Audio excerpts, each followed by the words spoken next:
So it's looking very good for Donald Trump. I'll level with you. That's what the results show, including in states like Joe Biden won last time. Clearly, she's underperforming. She's underperforming where she needs to win. And if I'm honest, where I'm at now, the mood is getting a little bit grim.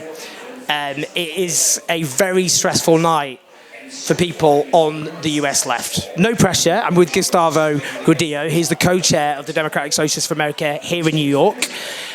Yeah, and a committed trade union, a labour unionist, as you would say here. Firstly, I don't want to be like put down on things, but how are you feeling looking at these results? It's feeling pretty grim. It's reminding me a lot of 2016, which was when many of us were radicalized and joined the left and started organizing against Trump. And the silver lining, possibly for us, is that the last time Trump was elected prompted a movement of the working class against the 1%, against fascism. And I think we'll try to reinvigorate such a movement if Trump were to win again.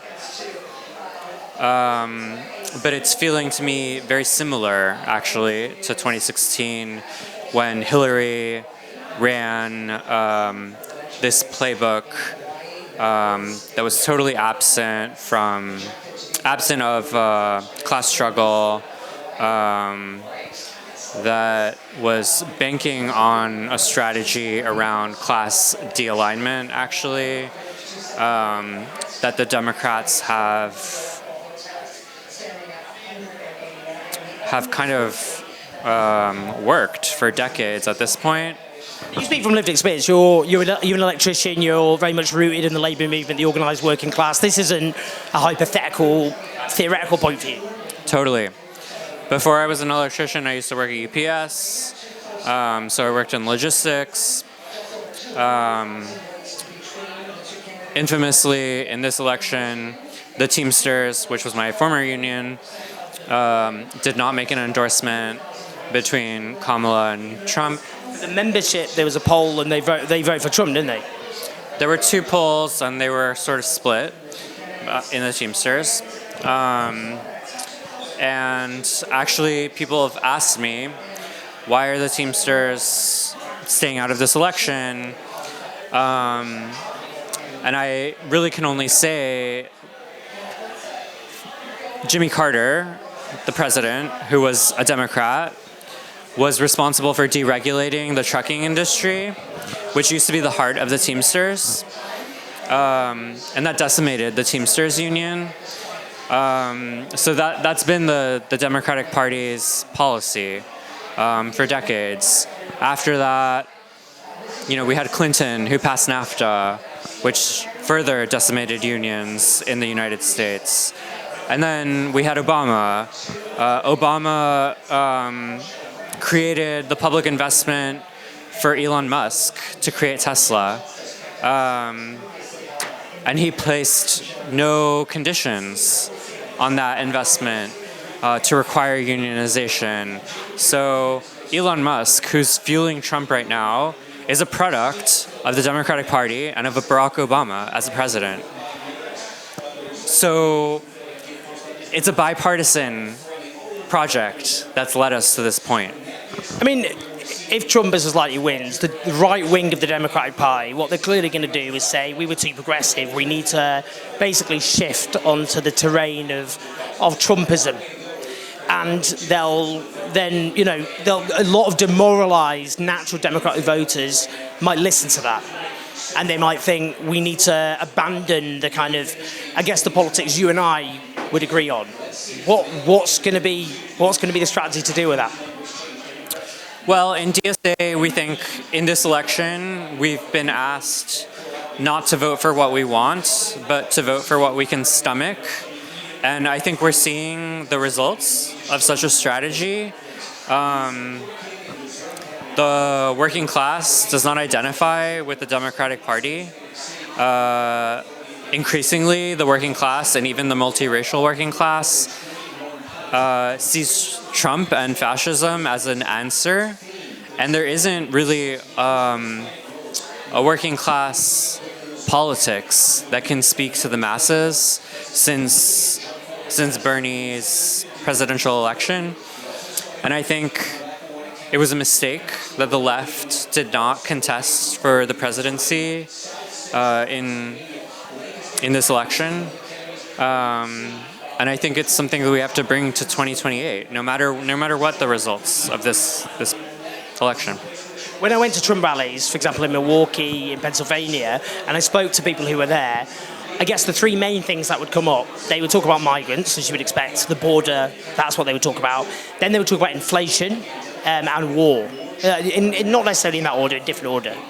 How do you engage? Some of the kind of hardcore Trump support you're never going to win over. It's just irreconcilable. But there are others who clearly are disillusioned and angry with the system, and whether we like it or not, they've put their faith in a very right-wing, very rich man with a history of treating working-class people very badly. But how do you think the left can win over some of them? Because that, at the moment, that's not happening. I think that the United States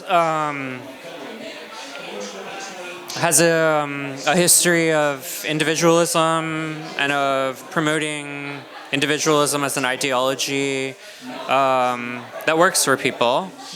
And I think that's the horizon for most workers in the United States. And we need to promote an ideology of solidarity, and we need to show that class struggle against the ruling class can actually deliver for working class people in the short and medium term. I think that's a very abstract argument to a lot of workers in the United States because they've never lived it. Like I said, I used to be a Teamster. I worked at UPS. And in my union, we had a strike authorization vote. We were very close to striking. And yet, the union leadership chose not to strike. And I think that was a huge mistake. Because I think that in bringing the class struggle to the bosses, in showing workers that they can have power over their own industries, I think that's like the future for the left. And we have not really seen it at scale yet. I think UAW is doing that really well in the Midwest against the big three. But it's still a pretty small share of the overall working class in the United States. We need to expand it. The last thing I want to ask you about is, if Trump wins, as is likely, what's the strategy when it comes to Israel's genocide in Gaza? And we've seen with Benjamin Netanyahu, he's just sacked the Defense Minister of Gaza, himself a genocidal war criminal, who, for example, told the world on 9th of October last year that they were imposing a total siege of Gaza because they were fighting human animals, and yet he is seen as too moderate for the people running the Israeli government. And I think it's striking that he sacked him on the day of this election, maybe himself having concluded that Donald Trump was likely to win. And whatever we both think about the complicity of the Democrats in this genocide, Benjamin Netanyahu clearly thinks he can be just totally gloves off. So what next?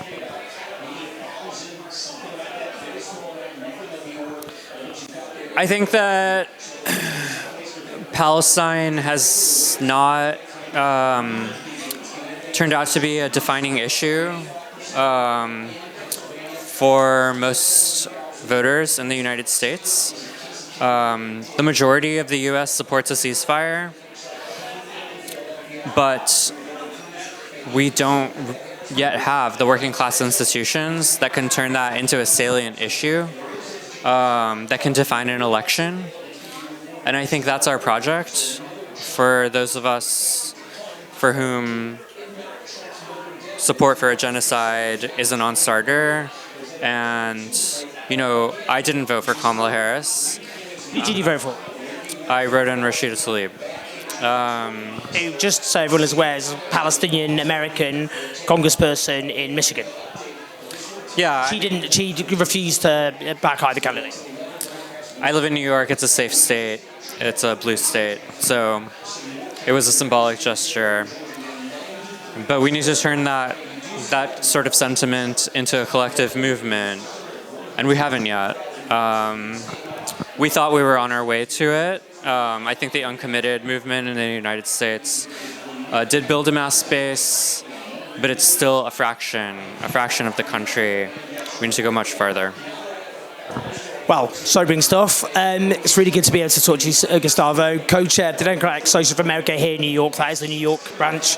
We're going to speak throughout the night as results come in, but it's looking very good for Donald Trump at the moment. I think the Democratic establishment will be panicking, and I think a lot of obviously progressive Americans and Americans on the left who couldn't vote for Kamala Harris given the genocide. There's a moment of extreme anxiety and stress. And we want to talk about, I think, in the night, the strategy ahead, what next, what hope.